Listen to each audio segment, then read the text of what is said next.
વિદ્યાર્થી મિત્રો, એક ગોળીય અરીસો અને એક ગોળીય લેન્સ બંનેની કેન્દ્ર લંબાઈ +10 સેમી છે. યાની કે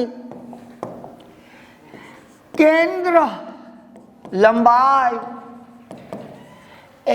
f બરાબર +10.0 એટલે 10 સેમી છે.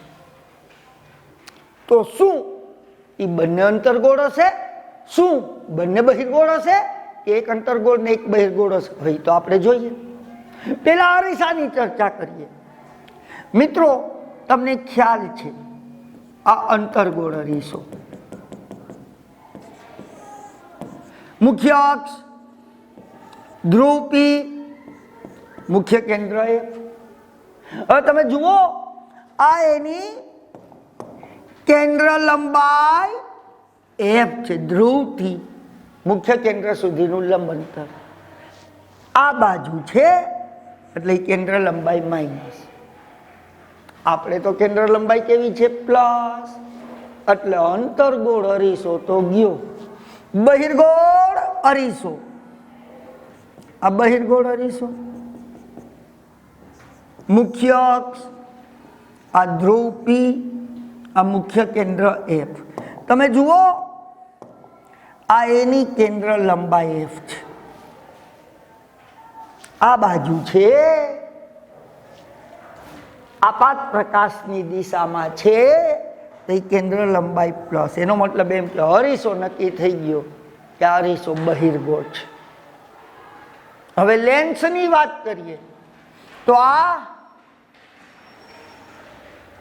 અંતર્ગોળ લેન્સ, આ એની મુખ્ય અક્ષ, આ ઓપ્ટિકલ સેન્ટર O, આ મુખ્ય કેન્દ્ર F1, આ મુખ્ય કેન્દ્ર F2.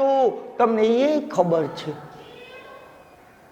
કે અંતર્ગોળ લેન્સમાં કેન્દ્ર લંબાઈ આ બાજુ હોય છે અને આ કેવી હોય છે? માઇનસ. એટલે આ કેન્સલ, કારણ કે આપણી તો +10 છે. અને હવે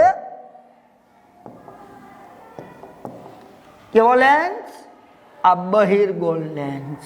આ એની મુખ્ય અક્ષ, આ ધ્રુવ, આ ઓપ્ટિકલ સેન્ટરો, મુખ્ય કેન્દ્ર F1, મુખ્ય કેન્દ્ર, એની કેન્દ્ર લંબાઈ આ છે. અને આ પ્લસ હોય તો આપણને કીધું છે કે બંનેની કેન્દ્ર લંબાઈ પ્લસ છે. તો અરીસો આ, લેન્સ આ. અરીસો આ એટલે બહિર્ગોળ અરીસો, લેન્સ આ એટલે બહિર્ગોળ લેન્સ. તો એ બંને કેવા હશે? બહિર્ગોળ. એટલે આપણો જવાબ બંને બહિર્ગોળ. ખાલી જગ્યામાં આવશે કે લેન્સ બંને બહિર્ગોળ હશે. આભાર.